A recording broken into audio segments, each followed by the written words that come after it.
All right, so let's talk about something that I feel like most people get backwards when it comes to choosing a partner. I think most people pick a spouse based on how they feel, right? You know, the chemistry, the attraction, the butterflies. Oh my gosh, Timmy gives me butterflies. And then they wonder why the marriage or the relationship just does not work. And that's because they never ask themselves the most important question. Well, I think this is the most important question.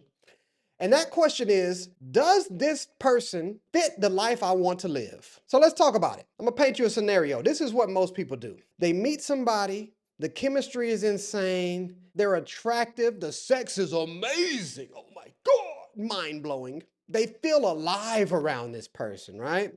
So then they think, yep, this is it. I'm about to lock it down. This the one, bruh.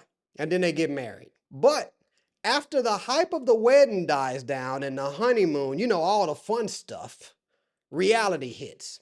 Then you start to see all the differences start to emerge. One person wants to travel the world, the other person wants to stay in their hometown forever. One person wants kids, the other person does not want kids. They don't even want a dog. They don't even want plants that you gotta water. We can stick to the fake ones at IKEA.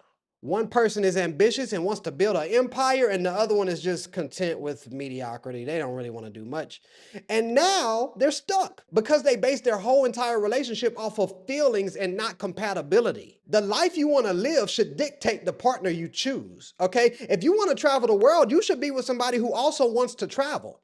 If you want to build a business, you need to get with somebody who understands that you will be working a lot. Not somebody who's going to get mad at you because you're always working. They're just going to annoy you. You can't marry someone or be in a relationship with someone who wants a completely different life than you and expect it to work. It's not. Love cannot fix a future that doesn't match. You know what I mean? Love can't fix misalignment. I hate to be the one to break the bad news, but love is not enough.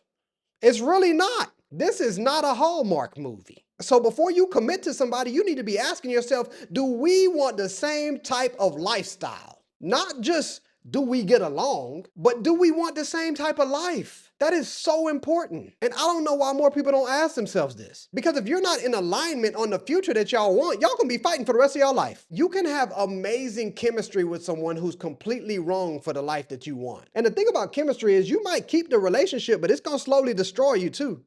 Because every day you're compromising on the life that you actually want just to stay with somebody because y'all have good chemistry. Look, that's not love, okay? That's settling. That's settling.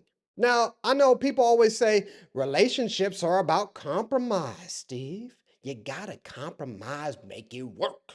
And yeah, that's true to a certain extent, but I'm starting to realize I don't think most people even know what compromise means. Look, if you want to live in another country, and the person you're with refuses to leave their hometown, that's not compromise, okay? That's one person literally sacrificing their dream. Real compromise looks like we both want to travel, but we disagree how often we want to travel.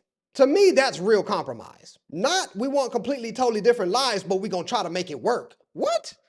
That is not compromise. And I'm gonna tell you something else, man. You can't change somebody into wanting the life that you want. If they don't want kids, you're not gonna magically make them want kids. If they're lazy, they're not just gonna magically become ambitious because you are. What's that saying? It's like when people show you who they are, you better believe them. Yes, believe them. Do not marry someone hoping they'll change. Marry someone whose current life vision already aligns with yours, okay? So before you commit to somebody, whether that be relationship or marriage, first get clear on the type of life that you want. Not someone you have to convenience or change, somebody who already sees the same future that you do. This makes life so much easier, especially in relationships. Anyway, that's what I was thinking about today, y'all. Be sure to hit that follow or that subscribe button for your boy wherever you listening to this. And as always, if you like this episode, send it to a friend. If you hated this episode, send it to an enemy. But regardless, thank you for being here. Thank you for being you. And thank you for hearing me out. Peace.